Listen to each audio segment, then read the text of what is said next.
Hi players, bonjour from Paris, my name is Asaf and welcome to my channel Easy Board Games. Today we're going to have an explanatory playthrough for War of the Ring that was designed by Roberto Di Meglio, Marco Maggi and Francesco Nepitello, and I really hope that I'm pronouncing everything okay. A huge shout out and thank you for the amazing BGG community of War of the Ring, and especially to Board Game Studio that took their time to watch the video and correct any mistakes that I have made over there. Before we're getting started, I just want to make sure that we understand each other, because this video is not here at all to give you any kind of strategical advices. I just want to show you as many cases as possible so you guys will feel more comfortable to bring this amazing game to the table and just help you with the start of the game. Unlike other videos that I have on this channel, I'm not covering 100% of the rules of this game because there are a lot of small details regarding different situations, but I think that if you understand what's going on this video, it will be a little bit easier for you guys to consult the rulebook or one of the War of the Ring communities on BGG or on Facebook and ask the right questions to receive the answers that you're looking for. Ready to see how it goes? Let the easy playthrough begin. Alright guys, so I've obviously skipped setup, but let's do a quick overview of what we can see right now. And I apologize that maybe the map is a little bit further away from the camera from what we're used to in this channel. That is just because I'm using the playmat and that thing is huge. Let's start with the figurines that we can see right now on the map itself. And we have here two players. One will play the Shadow with three different factions, and the other one will play the Free People. Those are the figurines in blue. And there we have five different factions like Dwarves, the North, Gondor, and so on.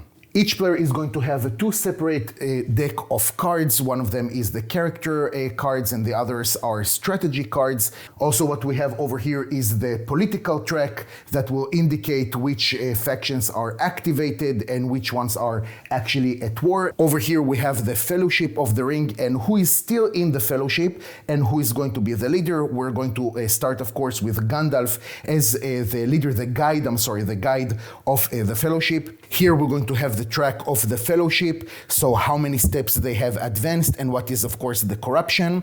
Over here we have the three elves rings. That is something that will allow the Free People to use when they want to change the face of a die, and then it will go to the Shadow player. Over here we're going to have the different strongholds, so later when we'll talk about combat, the different miniatures, the different warriors will be able to retreat into a stronghold. Over here we're going to have the hunt box. Over here we have the victory point track, so just to remind you, the Shadow in order to win the game needs to have 10 victory points while the Free People need to have only 4.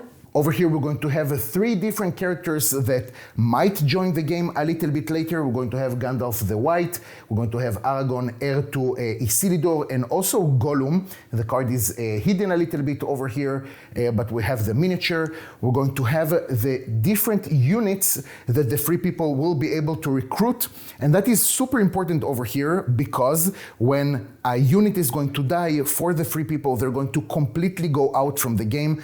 We will not be able to recruit them again. But that is totally different story for the Shadow player, where in their case, if a unit has died, it just simply goes back to the supply and the Shadow will be able to recruit those figurines, those soldiers again later. Also, we're going to have here three characters that the Shadow player will be able to bring to the game a little bit later. We have here Saruman, we have the Witch King, and we have the Mouth of Sauron. Now guys, before we're actually starting, I just want to say, as always with my playthroughs, that this playthrough is not at all here to give you any kind of strategical advices.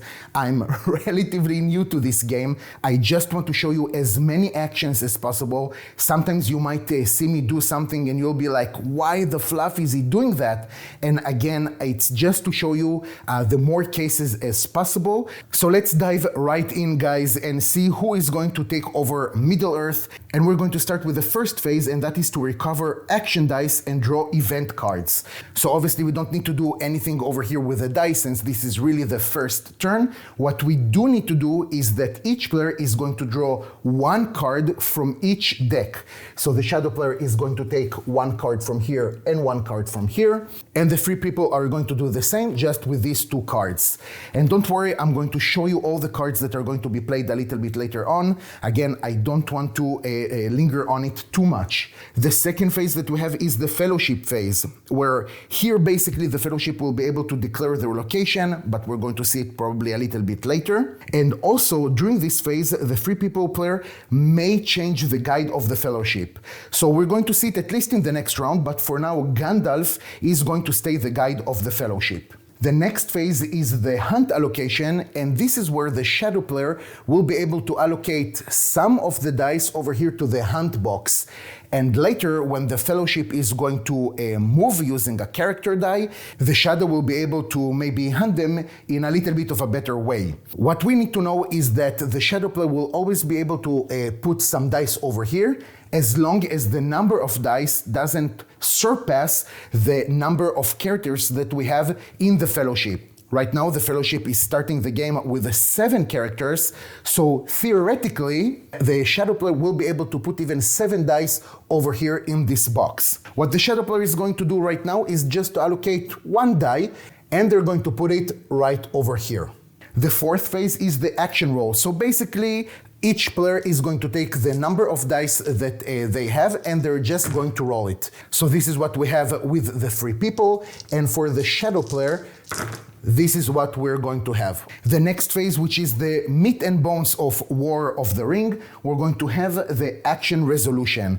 So basically now players are just going to take turns in taking one of their dice and perform the action that they would like to perform that correspond, of course, to the die that they have chosen. Now, the thing is that the free people always are going to start, but each player, if they have less dice than their opponent, they will be able to pass and basically pass the turn to the other player. And this is exactly what the free people are going to do. So basically, the shadow player will be the first person to take this turn. The first action that the shadow player would like to take is this army die right over here. So let's place it in this place so we know that we have already used it. Now, when you're doing an army action, you're going to have 3 possibilities. You'll be able to move armies. That means to move up to 2 different armies from their region to an adjacent region. Of course, that region has to be free in terms of movement, but we'll cover that as well. The second option is to attack an enemy army. Don't forget, of course, that that army that you're attacking with needs to be at war on the political track. Or they will be able to play an event card that correspond to the army die that we have right over here. The first army that the shadow player will move is this one right over here. That is called Southrons and Easterlings. From now on, I'm just going to call them SNE. And here they're going to split their army, which is something that they completely can do. They're going to move this elite unit over here, and also these 2 normal units, regular units, right over here, just like this. Now pay attention that they will not be able to move now all of this army, right? Because some of the units have already moved. Later, with another action die, they will be able to do it with no problem.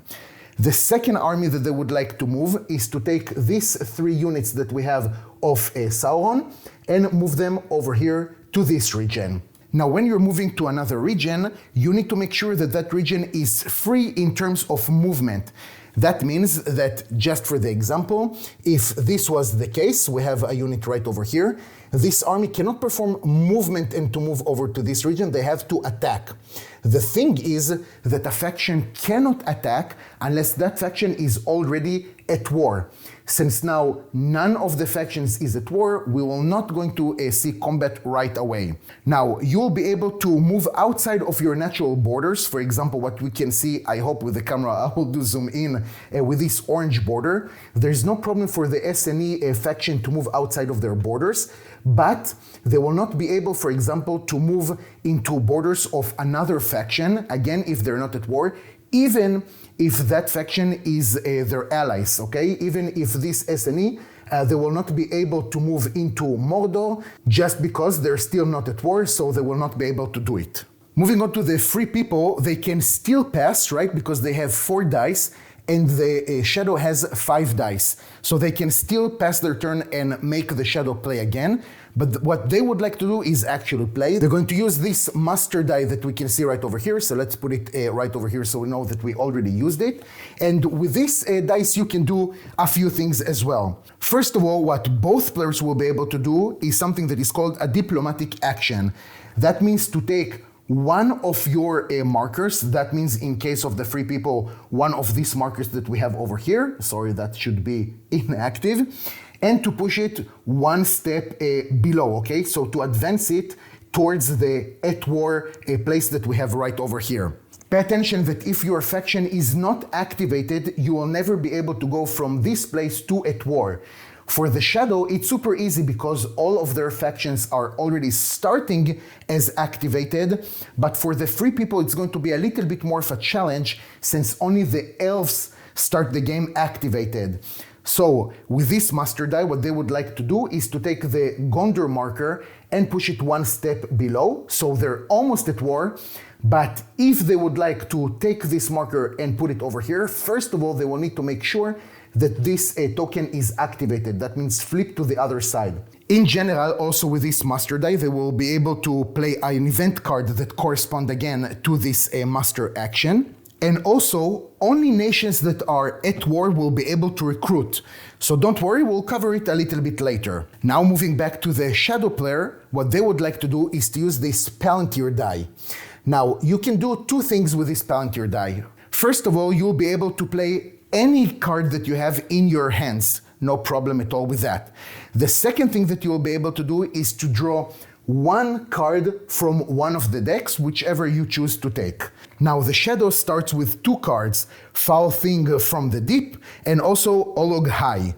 So both of them are not going to really do something right now. What they decide to do is to draw a card from this deck right over here, and what they have drawn is Candles of Corpses. The free people are up to play, but they decide to pass, right? They have 3 dice and the shadow has 4, so they decide to pass, and the shadow player is going to take another action. The shadow player decides to play again an army die, and they're going to move this army that we have right over here outside of their natural borders, but still to a neutral region, and they're going to move over here just like this.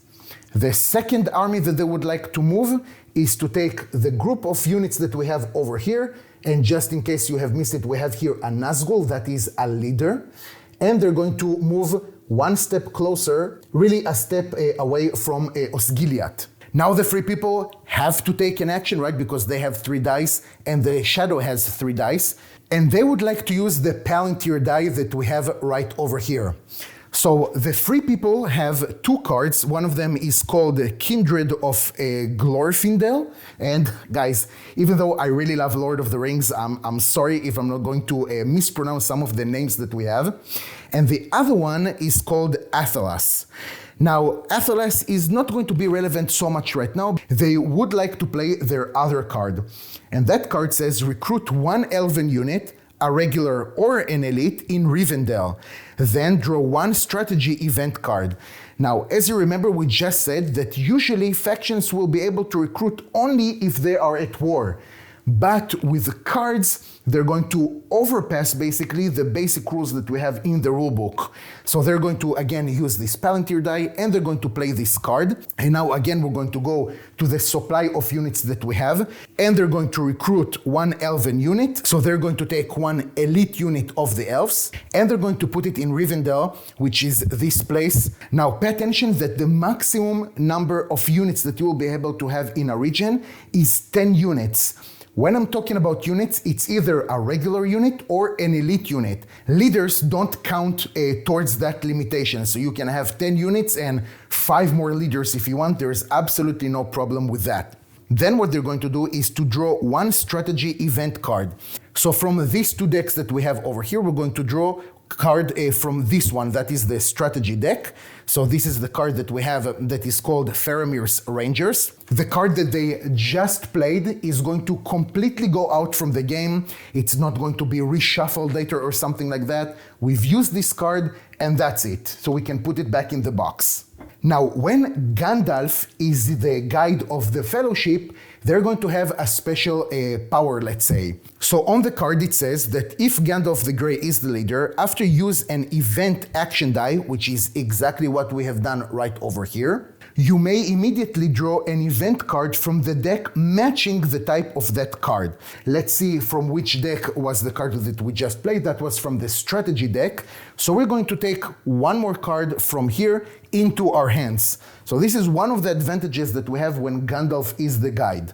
Moving back to the shadow player, they're going to use one of their character dice that we can see right over here. Basically, for all the factions, what they will be able to do is to move or an attack with an army that contains a leader. It's important to say that because, for example, with this army, they will not be able to attack. Let's leave for 1 second the political track, because there is no leader right over here. Here on the other side, they will be able to do it, but now we're going to go back to the political track. We're seeing that Sauron is still not at war. So that means that this group of units, this army, will not be able to attack Osgiliath.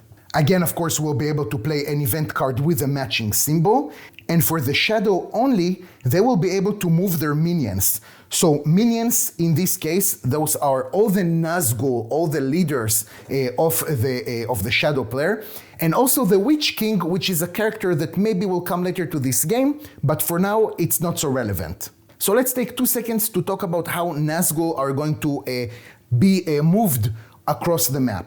The Nazgul will be able to move anywhere they want, okay? You can call it teleport, you can call it fast flying, whatever, but they will be able to move their Nazgul even if they want over here with one movement, there is no problem. And again, I remind you that they can move as many Nazgul as they want, and of course, how many there are on the map right now. The only restriction that we have here is that the Nazgul cannot go into a region that contains a stronghold controlled by the Free People. So right now, the Nazgul will not be able to move to Rivendell, for example, right now, because this is a stronghold that is controlled by the Free People. Now, it is going to change if we have a shadow army that is besieging, okay, one of these strongholds, but this is not something that we have right now on the map. What the shadow player is going to do is to move the Nazgul from here over here, and also the Nazgul from this place over here. The Nazgul that we have right now in this region is going to stay where it is. The next thing that the Free People are going to do is use, again, a Master Die, and they don't really have a card that they would like to play, and also, of course, none of their factions is already at war, so actions that they will be able to do is kind of limited. What they're going to do is to push one of the factions down on the political track, and they decided to move the elves that are, as I remind you, already activated from this position to this one. The shadow player is again going to move 2 armies, so let's move this army from here over here, and this army from here over here. Again, guys, I'm just reminding you, no strategical advices, just to show you how the game goes. Now here, for the Free People, we're going to have a Will of the West side of the die, and that basically means that it's like a Joker, let's say, okay? They will be able to, with this die, do any action that they would like with the die. They can turn it to any other side. So let's leave it right over here and say that they would like to use it like a character die. Now with this, the Free People will be able to do a few things. Let's go over it. First of all, and probably what we're going to do, is to advance with the Fellowship of the Ring. When you're doing that, sorry, this needs to be on 0, they're going to take this marker of the Fellowship and they're going to advance it one side to the right. That means that they have moved one region from their last known location, in this case Rivendell, to an adjacent region. It can be to this one or this one, of course, because the rest is kind of blocked with mountains. This is the thick black line that we can see over here. The second thing that they will be able to do is to hide the Fellowship, which is something that we're going to see a little bit later if the Fellowship will be revealed. Next, they will be able to separate the companions. So again, what we have over here is the Fellowship of the Ring with Gandalf as the guide, but we have 6 more characters in the Fellowship. Now, when they splitting the Fellowship, first of all, you need to know that a character that left the Fellowship will never be able to join again the Fellowship. It's important because sometimes different cards have different effects, depends on who is still in the Fellowship. And also a character that has left the Fellowship is going to move from the last known location of the Fellowship up to a number of steps that correspond to their leadership level.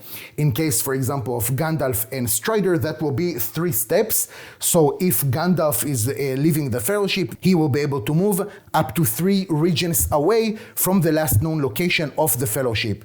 Don't worry, we're going to see it a little bit later. The last thing that they will be able to do is to move companions, but again, all the companions are still together with the Fellowship, so let's not take too much time talking about that. In any case, what they would like to do with this Will of the West, and again, as a character die, they would like to move the Fellowship 1 step. So we're going to again take this token and move it 1 step to the right. What the Shadow player is going to do is try to hunt for the Fellowship. Every time that the Fellowship is going to move, the Shadow is going to take a number of dice that we have over here that correspond to the number of dice they have in the hunt box, and they're going to roll those dice.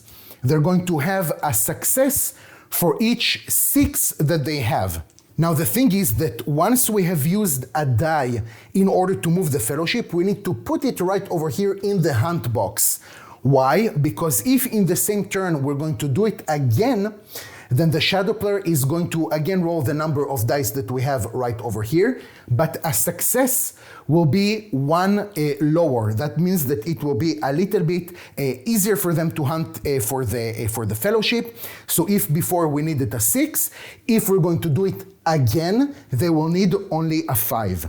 So let's go back to our specific case. The Shadow player is going to roll 1 die, and we have here a 4, which again is a fail, so nothing happens. Now, unfortunately for the Shadow player, the last die that they have is a character die. So again, they would have been able to attack, but none of their factions is at war, or they would be able to move their leaders, the Nazgul, right, their minions, but they already did it last time and they don't wish to do it again. So kind of in a weird way, this die is not going to do anything for them. And with that, now that none of the sides have any more dice to play, that is the end of this phase, and we're moving on to phase 6, which is the victory check. Of course, none of the side has met the victory condition for their faction, so we're going to start a second turn, and that is the recover action dice and draw event cards. First of all, the Shadow player is of course going to take all his dice back here. Not all of them, we're going to see soon why. And here's the difference from what we have seen before. Because the free people have used at least 1 character die to move the Fellowship, the Shadow player will have to leave over here the minimum of 1 die that shows this icon of the eye. So while the free people are going to take this die back to their possession, the Shadow player has to leave this die right over here. Now it's the Fellowship phase, and what the free people will choose to do is to change the guide of the Fellowship. So Gandalf is going to step down, let's say, and not be the guide.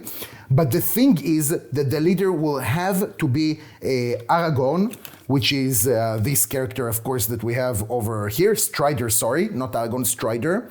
And that is because the guide is going to be the person with the highest leadership that we have. In this case, only Strider and Gandalf have 3. So if Gandalf is stepping down, Strider has to take their place. So right now, Strider is going to be the guide, and their special power that once they are the guide, they can use any action die result to hide a revealed Fellowship. But again, we're going to see it a little bit later. The next phase is the hunt allocation. Now the Shadow player already starts with 1 eye over here, and they actually decide to invest a little bit more resources and going to put a second die right over here. Also with that, we're going to draw cards. So the Shadow player is going to draw 1 card from each deck, and the free people are going to do the same. And this might be a good time to tell you that each player has a limit of 6 cards in their hand. Right now the shadow player has 5 and the free people have 5 as well. So if at some point you're passing the limit of 6 cards, you can, after receiving them, you'll need to discard down to 6 cards. And again, I remind you that the card that we have discarded is going to be put back in the box, is not going to be in the game anymore. And we're moving on to the action roll. So again, the free people are going to roll their dice, and these are the results that they have. The shadow player is going to do the same, and this is what they have. So as you can see, a little bit different than what we had before. Moving to the next phase, the action phase, the free people are going to start. They have less dice than the shadow, so they're going to pass their first turn, and that will kind of make the shadow player play one of their dice. So now it's time for the shadow player to really start and putting some of their factions into war, starting with this master die that we have over here. And what they're going to do is to take this token of Sauron and push it 1 level down into the place of at war. So now they will be able to recruit, they will be able to attack, and a lot of more things are being opened up to them. Moving on to the free people, they're going to use their Palantir die right over here, their event die, that is called Imrahil of Dol Armoth. Recruit 1 Gondor unit, regular or elite, and 1 Gondor leader in Dol Armoth, which Dol Armoth is the place that we have right over here. We're going to take this card and we're going to put it outside from the game. We're going to go back over here, and the units of Gondor, those are the units that we can see in this place, So we're going to take 1 leader, that is this gray miniature right over here, and we're going to take 1 elite, this is this miniature right over here, and we're going to place it right over here. And now it's again the turn of the shadow player. The shadow player is a little bit in a hurry, and they're going to use another master die to push the Saruman political marker again to this position of at war. So already 2 out of the 3 shadow factions are at war, and that opens again many options for the shadow player. The rest of the 3 dice that we can see right now with the free people are all the same. Each one of these die will be able to either do a master action or an army action. So what they would like to do is to use one of these dice as a master action and to take a diplomatic action to push again the marker of the elves 1 step down, and that is 1 step further away from elves being at war in this game. The shadow player wants to show you another thing that we have, and that is to bring a character into game. So they're going to use this die that we have over here, which resembles, of course, the one that we have for the free people, either an army action or a master action. And they're going to bring Saruman into game. On the card of Saruman, we have a condition to bring this character in. It says that if Isengard is at war, which is exactly the case, right? We have this marker over here. And Orthanc is unconquered, so Orthanc is the region that we have over here. I'm sorry, it's covered by miniatures, but trust me, it's this one. And of course, this is unconquered, right? We still have the shadow units over here. You may use 1 master action die, which is exactly what we have, to place Saruman in Orthanc. Saruman cannot leave Orthanc. So, of course, what it means that Saruman will never be able to travel outside of these borders of this region. No problems with that. First of all, what we're going to do is to take Saruman's miniature and place it right over here. To war! And also, we have some special effects with Saruman. First of all, the first one is called the Voice of Saruman. As long as Orthanc is under your control and not under siege, you may use a master action die result to recruit 1 regular Isengard unit in every Isengard settlement. Isengard settlements means basically either the thing that we have over here, Orthanc, or these 2 settlements that we have over here. A settlement basically is one of these icons that belongs to one of the factions. Orthanc, of course, is considered to be a settlement as well, but it's of course also a stronghold. Don't worry, we'll see it a little bit later. Or you will be able to replace 2 regular Isengard units in Orthanc with 2 elite units. The second bonus that they have is called Servants of the White Hand. Each Isengard elite unit is considered to be a leader as well as an army unit for all movement and combat purposes. So why it is strong? Because when you're going to have these elite units, right, the wargs, you will be able to use even a character die in order to attack or to move with an army that contains one of these elite units. Now, this card we're going to place right over here to remember that Saruman is at play, and also Saruman enters the game with one action die that is going to be added to the action dice pool of the shadow player in the next round. For now, let's put it right over here. Again, this is something that we didn't use. Just remember that when we're going to take back the dice, we have one extra. The free people are starting to be a little bit nervous, and what they're going to do is to again use a master die as a diplomatic action, and they're going to push the elves one step down, and right now the elves are at war as well. The next thing that the shadow player is going to do, since they have really a nice army over here, they're going to use one of these character dice that we have, and they're going to perform an attack. They can perform an attack because right now Sauron is at war, and this is a Sauron army, so no problem with that. I just want to make sure that we understand, if we would have had here a mixed army, let's say SNE and Sauron, you will not be able to attack with the SNE units because they are still not at war. So let's see everything that happens while this army is going to invade Osgiliath, this region. First of all, let's advance them just a little bit to signify that we're going to have here an attack. Now pay attention that what we have over here is fortifications. This is not really a city of the free people like we have over here. It's not, of course, a stronghold, and also it's not a settlement, so the free people in general cannot recruit in this region. When we're starting a combat, we're going to start a small procedure, let's say. First of all, we need to decide what is the army strength for each side. So this is where we're going to count how many units each side has. The shadow player has over here 1, 2, 3, 4, 5, 6, 7, 8 regular units and also 3 leaders, but we're interested only in the regular or elite units. So again, we're having over here 8. The free people have here only 2 regular units. That means, and I'm really sorry for the basic dice that I have over here that came with the game, but if you can get nicer dice, I totally recommend it. What they're going to do is to roll 1 die for each unit that they have, up to a maximum of 5. On the other hand, the free people have only 2 units, and that means that they're going to roll only 2 dice.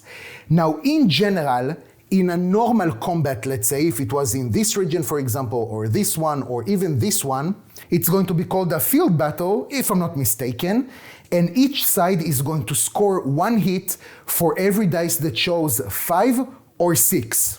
When you have fortifications, like we have over here in Osgiliath, only for the first round of the combat, the attacker is going to score a hit only if their dice is showing 6, but for the defender, it's going to stay 5 or 6. Also, we're going to have some rerolls, but let's do it step by step. Now, before we're actually rolling dice, each side, starting with the attacker, can declare if they want to play a combat card. So when we're having the cards that we until now used as events, at the lower part of each card, we have an effect that is going to be used in combat. Now we really have here a lot of cards. I don't want to go over all of them, but let's say that the shadow player is feeling really comfortable with the army that they have right now. So they're saying, I do not wish to play a combat card.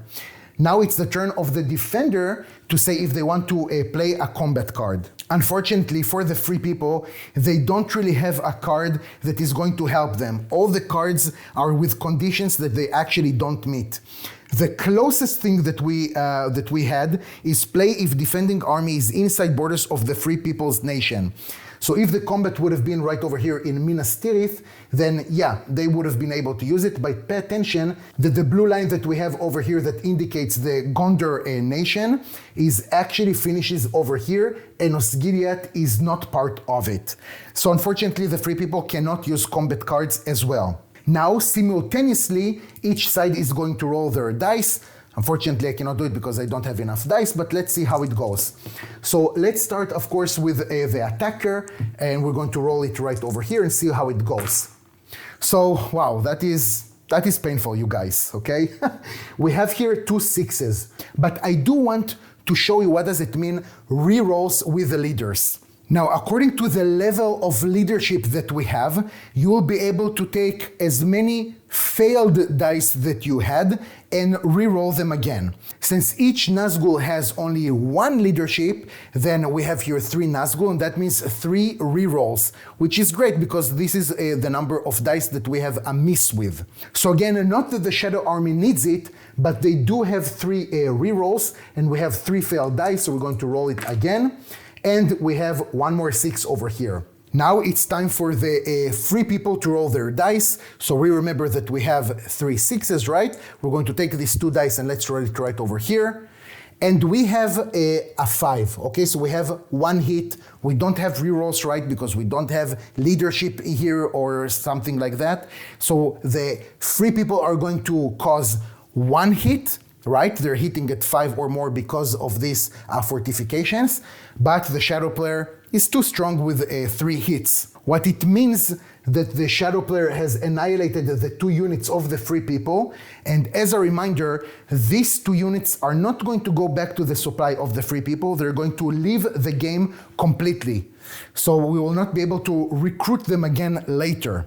On the other side, the free people have caused 1 hit to the shadow player. We have here only basic units, so we're going to take 1 of them, it doesn't matter which one, and we're going to put it back in the supply of the shadow player because they will be able to recruit it again later. So now the shadow army is going to move into this region, and to be honest with you, Minas Tirith is starting to be just a little bit afraid. Now on top of that, we're going to have something that is happening right now with the political track. When we have a situation of an army containing units of that nation is attacked, so what we had over here are units from Gondor, because it was attacked, we're going to activate that nation. So we're going to take this token over here and we're going to flip it to the other side. Okay, so right now, Gondor is already activated. And on top of that, every time an army containing units of that nation, so again Gondor, is attacked, they're going to move 1 step down in the political track. So this is what the free people kind of hoped will happen, right? Because now they need to spend less resources in order to put Gondor at war.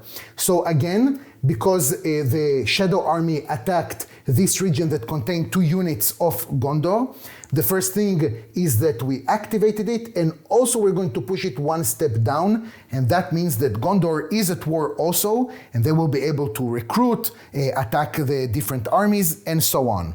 So after we have resolved the invasion of the shadow player, we're going to go back to the free people, and they're going to use their last die. Now what they would like to do is to play 1 of their cards that is called Faramir's Rangers. So first of all, we can see that the die that they actually chose to play correspond to the card that we have. So it says, choose a shadow army in Osgiliath or South Ithilien or North Ithilien. Again, I hope that I pronounce everything correctly. We're going to choose the army that we have over here in Osgiliath. Roll 3 dice and score 1 hit against the army for each result of 5 and more. Then, if there is a Free People's Army in Osgiliath, but we don't have, we would have been able to recruit a 1 Gondor unit, blah, blah, blah, it doesn't matter because we don't have that.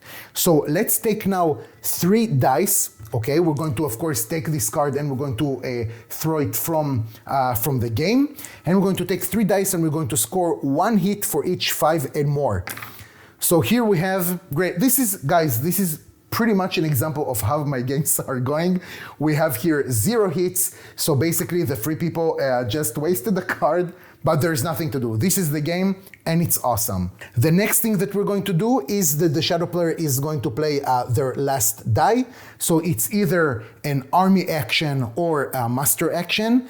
And you know what, guys? I think that just to prevent later the 3 people to continue recruiting in Minas Tirith, they're going to invade again with this army over here. So what is going to happen is that we're going to advance just a little bit to show that we have here a combat. And now the 3 people have an option. Either they're going to meet the enemy just like that in a field combat, or they're going to retreat to the stronghold. That is, of course, the Minas Tirith stronghold, which is right over here. The 3 people player doesn't really like these chances, and also they're going to have a major bonus if they are in the stronghold. So what they're going to do is just take all the figurines that they have over here, and they're going to place it right over here in Minas Tirith. Now, what does it mean? It means that the shadow player is besieging Minas Tirith, and a few things are changing. First of all, we will not be able to recruit anymore in Minas Tirith, again, unless we're going to use a special event card or something like that. And also, the combat is immediately finished. So we're not going to see here some combat rolls or something like that, especially because right now the shadow player doesn't have any more action dice.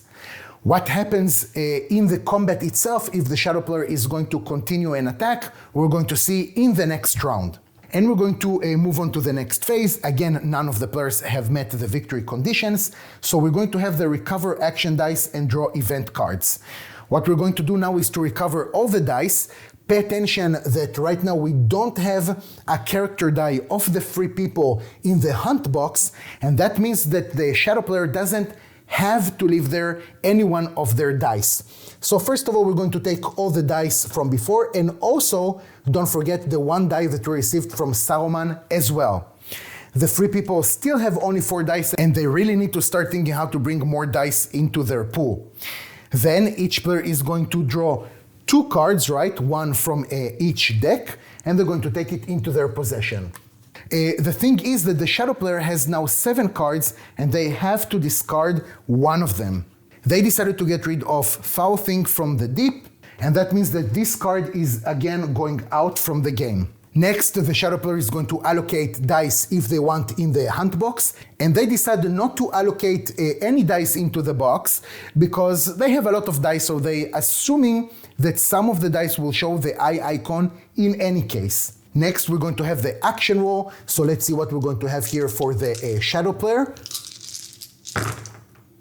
And just as expected, 2 dice are going to have the eye symbol, so both of them are going to be automatically allocated to the hunt box. We're going to roll also for the 3 people, so this is what we have over here. Not the best rolls, but soon we're going to see a way to change a die that we have. And after that, we're going to start with the action resolution. The 3 people decide to pass, so that means that the shadow player is going to take the first action. So I do want to advance a little bit with this playthrough and show you how does a combat take place if we have here a stronghold. So they're going to use 1 character die to attack with an army that contains at least 1 leader, which is exactly what we have over here. Now again, we're going to have pretty much the same. Okay, that means that we're going to see what is the army strength for each side, and we're going to roll dice according to that. Again, up to the limit of 5 dice. The attacker is going to score a hit only at 6, but also it's going to be not only for the first round, it's actually going to be all the time. Also, we're going to have here only 1 round of combat. That means that the shadow player will not be able to continue attacking unless, of course, they would have had over here an elite unit, but we're going to talk about it soon enough. So let's go directly and see if the shadow player would like to play a combat card.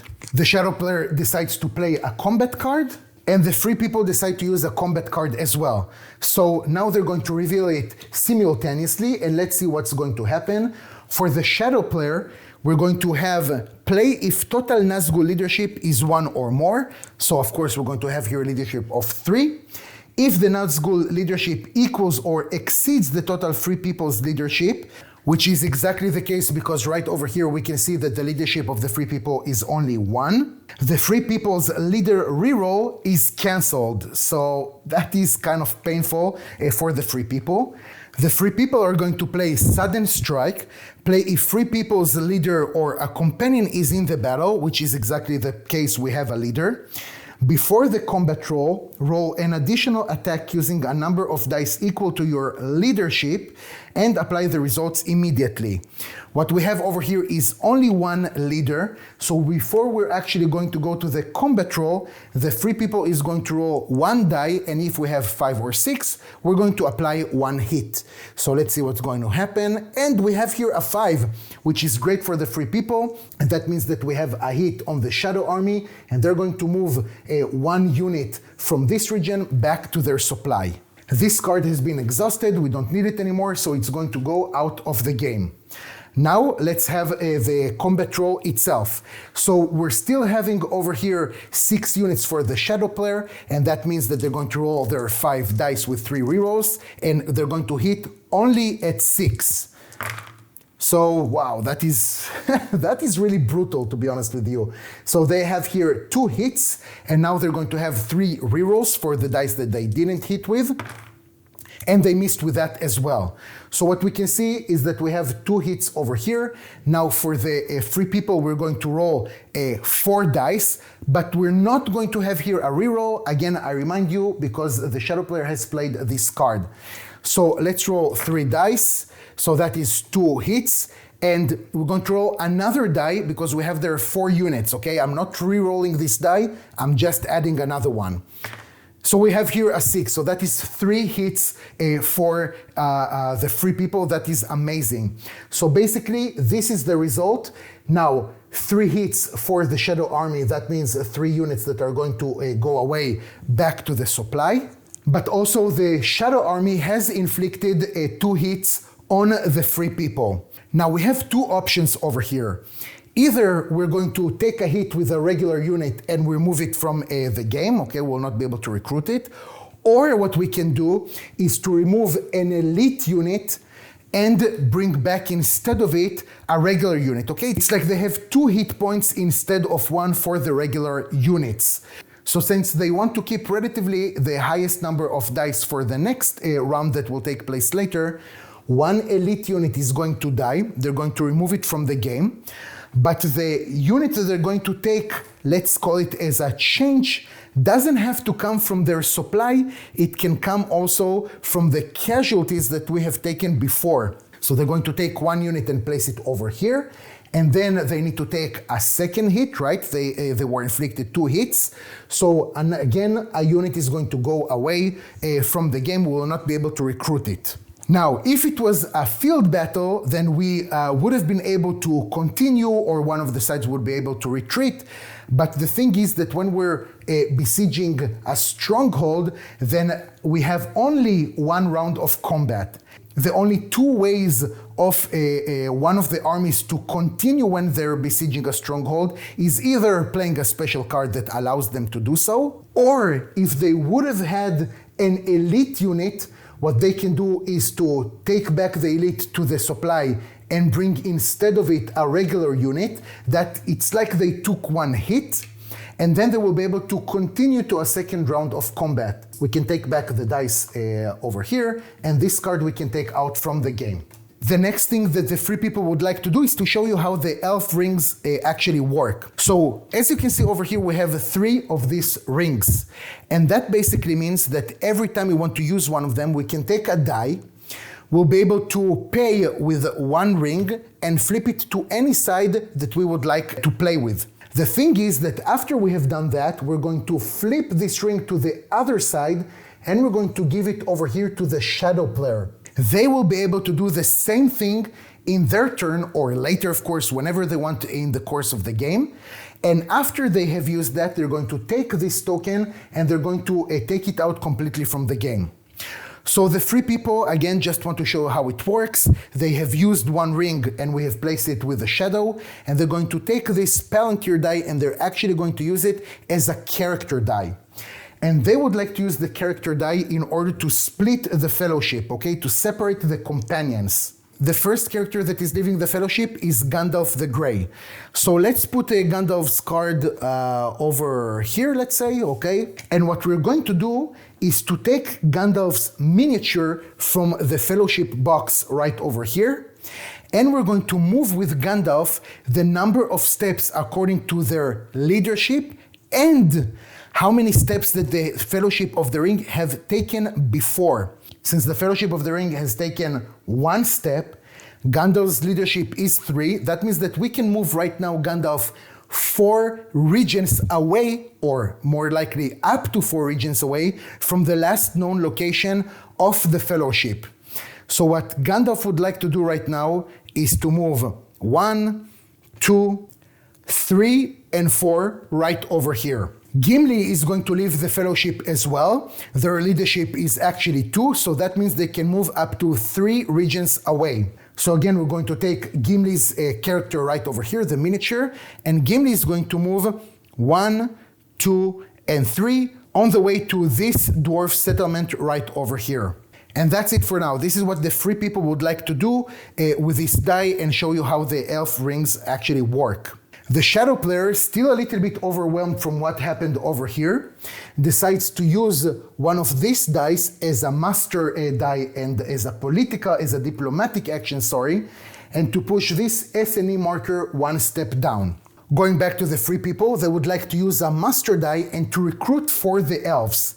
Now, when you're recruiting, you'll be able to recruit either 1 elite unit, or 2 leaders in 2 different settlements, or 2 regular units again in 2 different settlements, or 1 leader and 1 regular army in 2 different regions. Now, these regions, of course, have to be settlements and, of course, free to recruit for that nation. Now, pay attention that you can recruit 2 different units for 2 different factions. There's absolutely no problem with that, as long as both of these factions, these nations, are actually at war.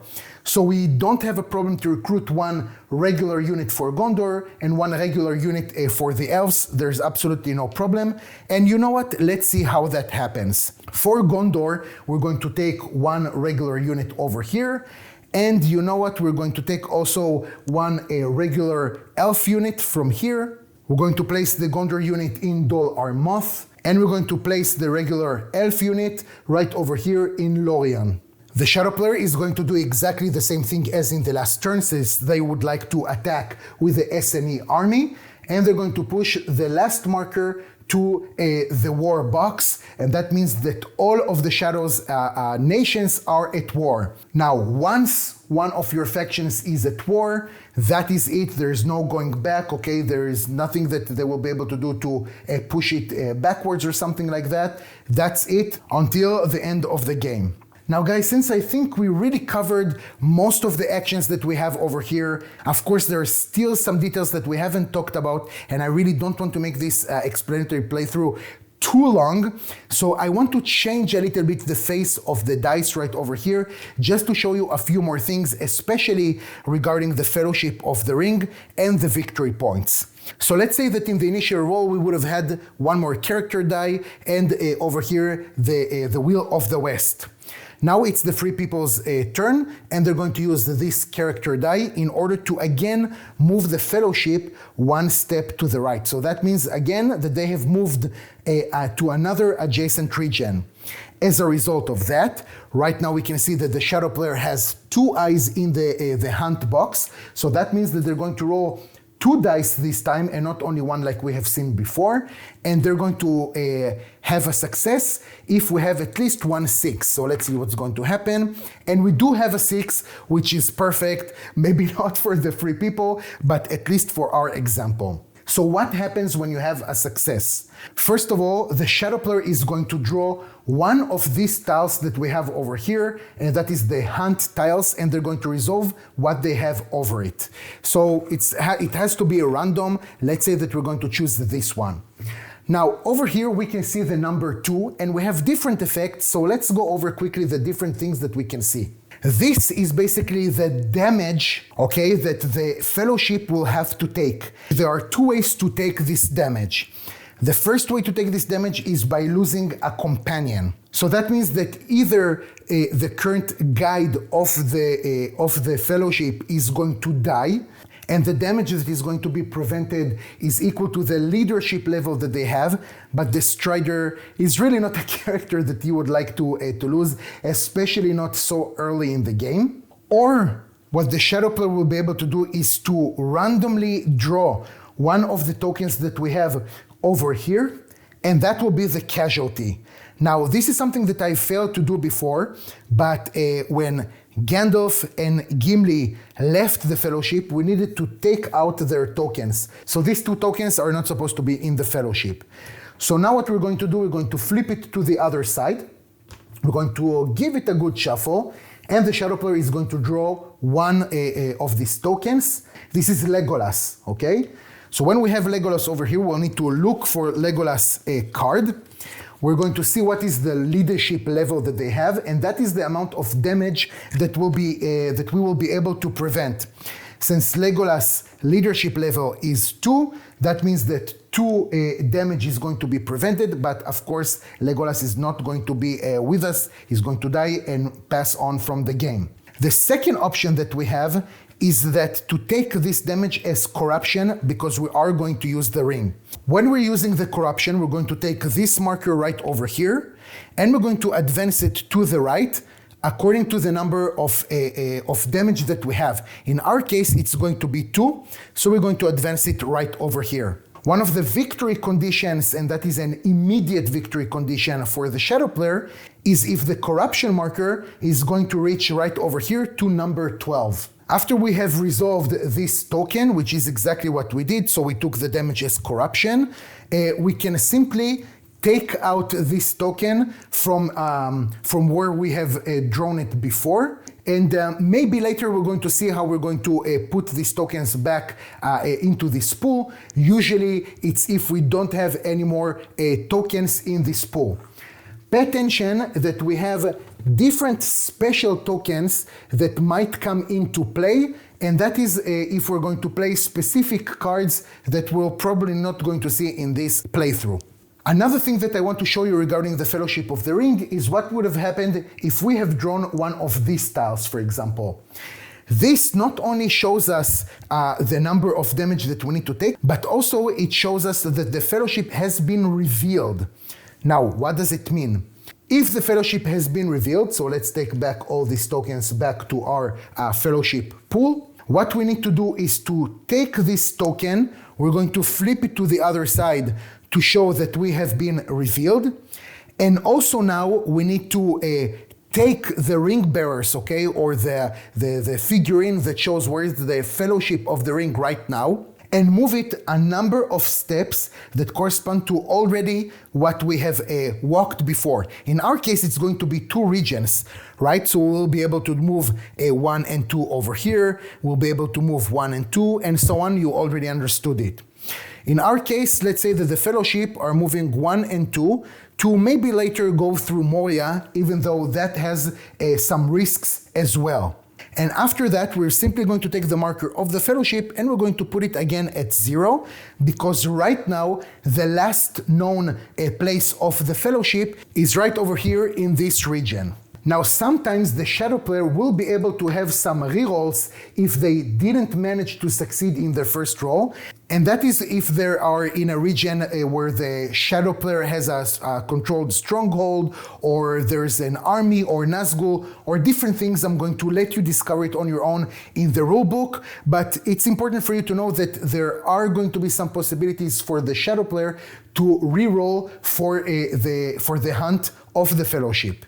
In order to hide again the Fellowship, we have 2 possibilities. Either the free people are going to use 1 character die to flip it again to the other side, and now it's important to say that the Fellowship of the Ring will be able to move on this track only if they are hidden. Or another possibility is if we have a Strider as the guide of the Fellowship, and his special ability is that they may use any action die result to hide a revealed Fellowship.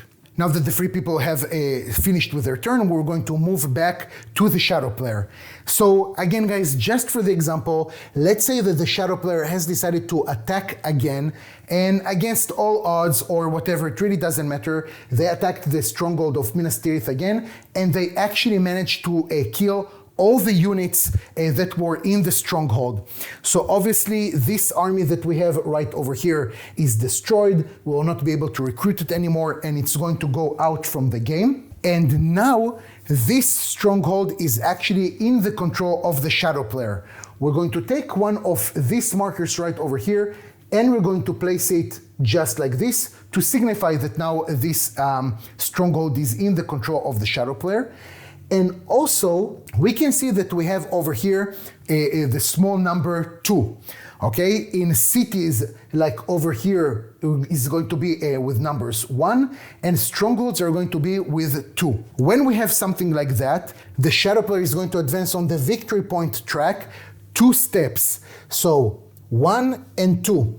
And again, I remind you that one of the victory conditions that the shadow player has, it's not an immediate victory condition, but it's a victory condition to take this marker and move it all the way up to 10. The free people on the other side, it's going to be enough for them to only bring it to number 4. In a later part of the game, if the free people are going to retake Minas Tirith, for example, which is a stronghold that is now controlled by the shadow player, we're going to remove this token. And since the shadow player is no longer controlling this stronghold, we're going to take this marker and we're going to bring it back by 2. So not all if lost. If you lost a stronghold, that is okay. You maybe still have a possibility later to retake it. For the free people, since they have an action die with the Will of the West, they will be able right now to bring Gandalf the White into game. And here it says if Gandalf the Grey has been eliminated or has left the Fellowship, which is exactly the case, and any minion is or has been in play, and minions, it means also Sauron, as we have right over here in Orthanc, then you may use one Will of the West action die result to play Gandalf the White. Now, if Gandalf the Grey has not been eliminated, as we have it right now, what we can do is to, of course, use this die right over here and replace Gandalf the Grey with Gandalf the White. Basically, it means that we're going to take this token right over here of Gandalf the White. We're going to replace it with a token of Gandalf the Grey. Also, Gandalf the White arrives with a 1 die that we'll be able to use starting from the next round. And he has special abilities that we're not going to waste too much time talking about it right now, but everything is written on their card.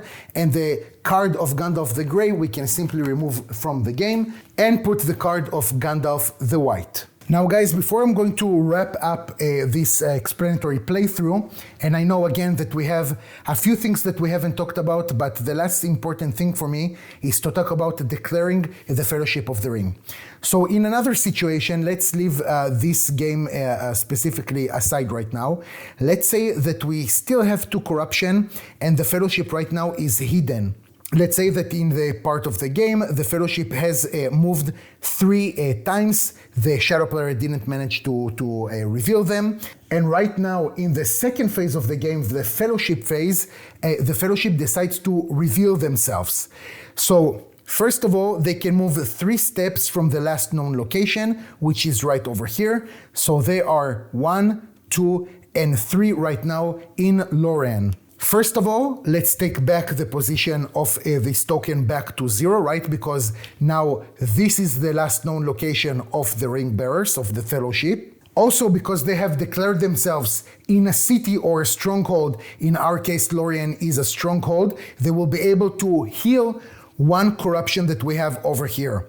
So this is something that they're going to do to move it back by 1. In the next Fellowship phase, if the Fellowship wants to again declare themselves right over here in Lorien, there is absolutely no problem with that. They're still going to remain hidden, of course, and they're going to heal again 1 more corruption.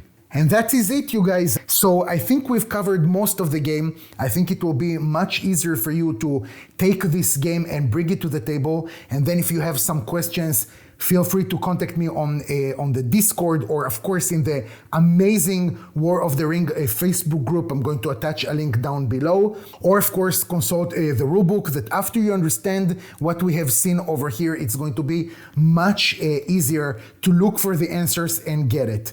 I will say, before letting you guys go, that there are going to be a little bit more rules to the movement and the corruption and everything of the Fellowship once they have entered Mordor. I feel that if I'm going to cover this part in this video, it's going to take us much longer and it will be a little bit complex, because I'm assuming that if you're watching this video, you're relatively new to War of the Ring.